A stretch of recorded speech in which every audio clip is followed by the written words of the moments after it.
What's up mga idol? Andito na naman kami sa Barangay Kapal mga idol para magtanim ng kabuting saging. Bali pangatlong order na pala niya to guys. Ito yung order niya ngayon 50 packs na guys. 50 packs. Bali siguro gagawa kami ng dalawa o tatlong kamata guys. Ito yung mga gagamitin namin, oh. Hello. So guys, mag-uumpisa na kami magtanim. Bale 50 yung order ni sir. Nagdesisyon siya na 3 bed yung gagawin namin ngayong araw. Kaya habang nag-ano yung kasama ko, umpisa na natin ang pagtatanim. 50 supot yung order ni sir.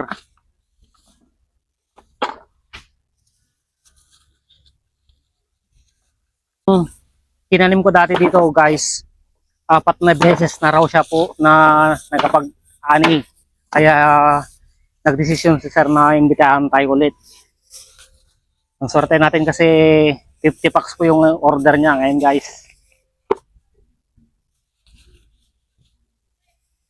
Bale, etong ituturo ko sa inyo guys na klase ng pagtatanim. Ito po yung isa sa pinakamagandang technique ng pagtatanim. Yung hindi mo na kailangan magbabad ng dahon. Ang gagawin mo lang dito guys, yung puno ng saging, tapos yung dahon ng saging, i-alternate lang natin. So, umpisa na natin maglatag. Unahin natin yung yung puno ng saging. Yan. Bali 3 bed to guys. 50 packs.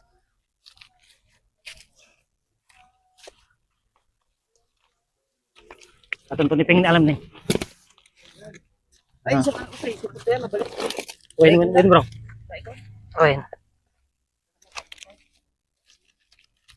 So bago kayo maglatag din kayo ng asin para ang counter sa mga anay. Yan o, asin. Yung mga hindi nakokontrol yung ng pagbabad ng dahon. Ito na lang ang gawin nyo guys. Bali si sir yung nagawa namin dati dito, naka-4 na harvest na siya dito. Kaya gagawin uli natin dito ngayon yung ganitong technique para hindi na tayo magbabad pa ng mga dahon. Gagawin mo lang, babasahin lang tong dahon. So lagay tayo ng binhi. Bali dalawa na kami yan.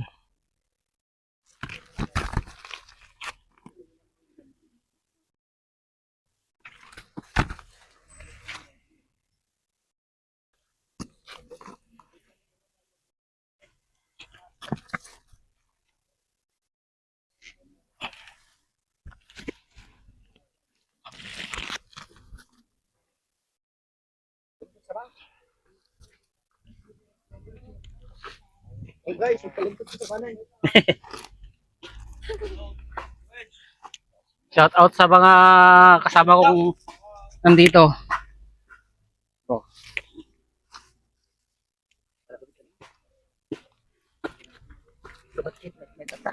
Okay, no ka lang.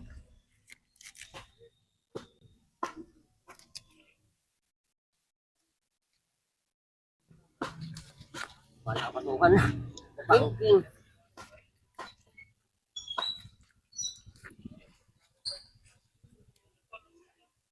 So guys, tapos ka na ng van.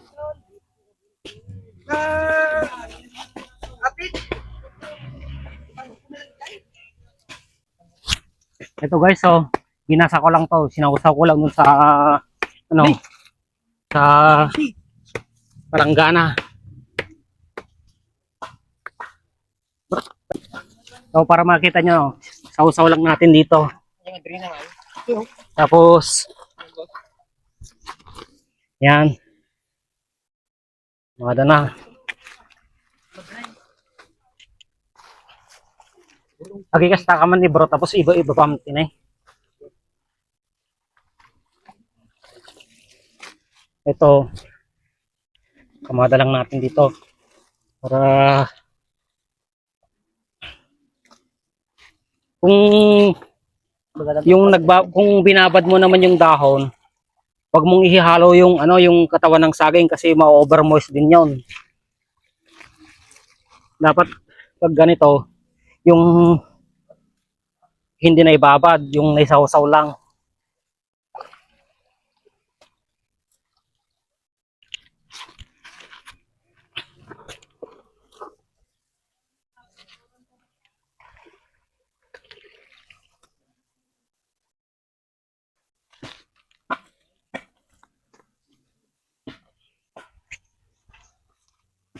Yan.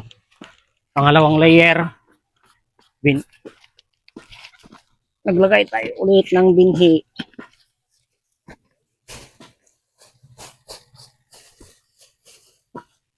Hindi na kami naglagay ng dito guys, yung darak. Purong binhi to.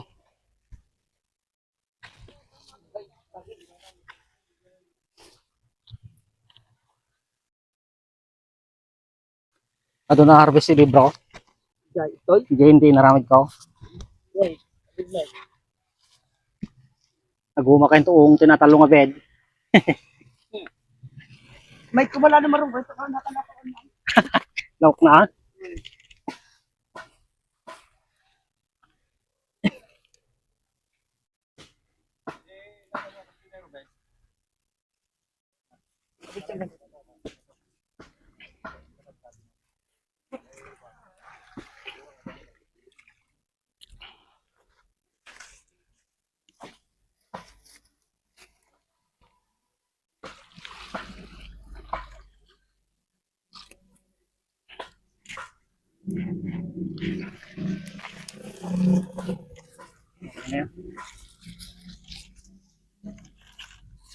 Next, alternate.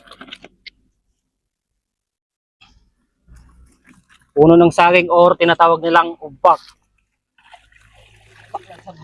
Umbak. Impact ha. Umbak.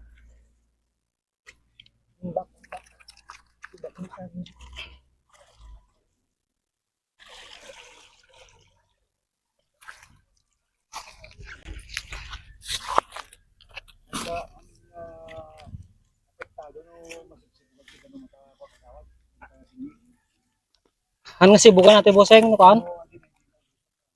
Ha? Ay no jeepin heads bossing no kan, apektado no kaso na. Malusaw no ha. Han. Ayun boseng.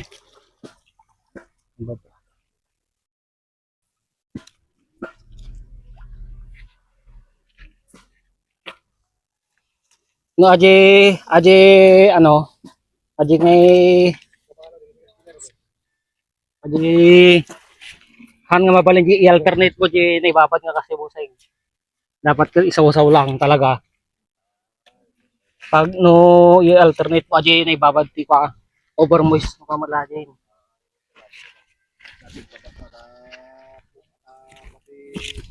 Wait. So dapat i-alternate na naisaw-saw lang. After 4 days ata the pinheads natin boseng so dapat 3 days pa lang pasingawanan.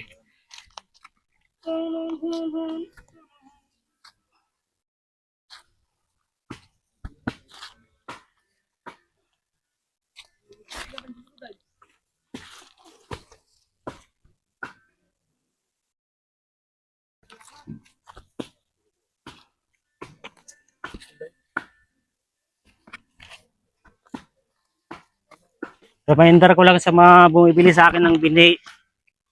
Pag binabadyo yung dahon, dapat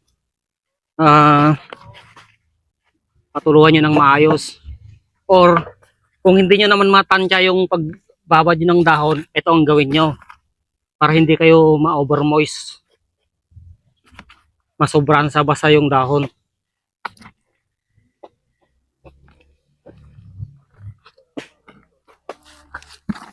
Basahin mo lang yung ano, yung dahon. Sausaw mo lang, tapos ganyan mo lang. Maraming na natin dyan. Yan. Yan.